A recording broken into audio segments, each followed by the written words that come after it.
Good will always triumph over evil. Alright guys, welcome back. It has been a while. Today we're going to be going over the Erlang Shen build. Now 90% of my builds are going to be made for Conquest. Just want to throw that out there now. Hopefully you guys will actually watch this so I don't get asked the question multiple times. Do I know if it'll work in Arena? No. I hate the game. I hate Arena. It's fucking stupid. Personal thing, I hate it. I don't have fun with it 90% of the time. So the only really matches I play are Siege, Joust, and Conquest, but 90% of the time it's going to be Conquest.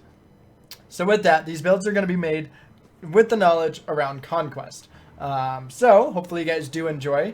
And I did kind of wait a little bit to actually make sure that they'd kind of get all their rough patches out. So if they're like, oh my god, this person's broken, or this ability's broken, we need to nerf them, or whatever, I wouldn't be like, guys, this is great. Oh, never mind, they nerfed it completely. So, without further ado, let's hop on in here. First thing you're going to want to upgrade is going to be your 3. I like going into this for the movement. Then you go into the 1, the 3, the 2, go back into the ult. Now, the only time I don't go into the ult is if you just got a kill on him, you're going to level up twice before you're going to need him. This is going to be about another wave and a half. Depending on what jungle camps are available and stuff. So really, you're looking at another minute until you actually level up. Twice to go up to. Anyways, most times though, I will go into my ult just in case. Then you want to max your 3. At this point, I go into my 1, then go back into 3, finish maxing the 1, and then I'll start maxing the ult at this point. Go on into the pin, and then you want to max the ult whenever possible. The ult is definitely very good because it does give you a longer taunt duration and damage mitigation, and increases your base heal. But I would much rather get the extra physical damage to allow me to actually be able to strike people down quicker.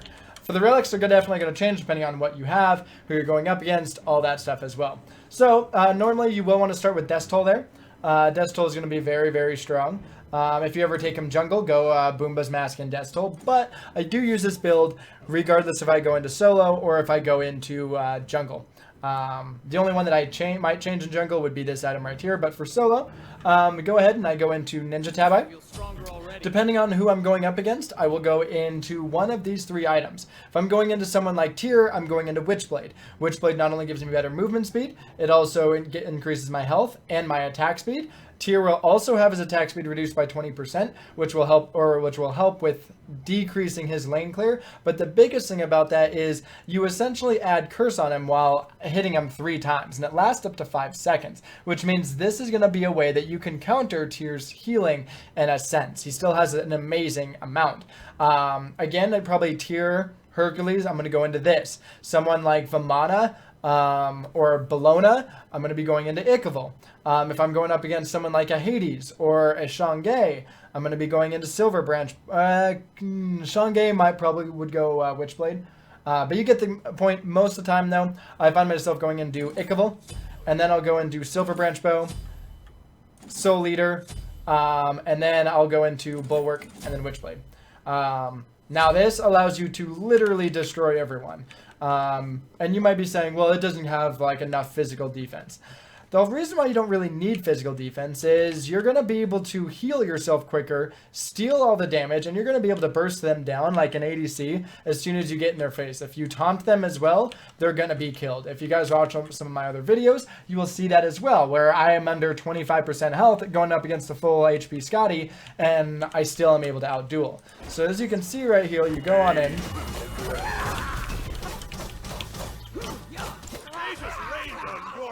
And with Soul Eater proccing twice, because it goes 2% of your max health per hit, you also get your dog hit as well. So it's very, very strong because in a sense, you do go up. I mean, watch this little number right down here when I do go into my mink form, which is going to increase my attack speed by 35%. But you're in a sense, let's just say it's going to be 2.5, that's per second, which means this will really be 5 hits per second because it accounts for your dog as well. And then that also means that you're going to be getting back 10% of your max health per hit, if not more, if your cleave attack hits like 2 or 3 people. In addition to that, you're also going to be healing 20% of the damage you do. And it also gives you 20% CCR, which is quite phenomenal as well. So you come on in. You can see I don't hurt anything. Now you can say whatever you want, Well, it's raw. He doesn't have any base. But, oh, he's not doing anything now. But it is quite strong. If you guys watch anything, you're pretty much indestructible with this. So anyways, guys, thank you so much for watching. More God builds will be out. I'm going to start back at, what is it?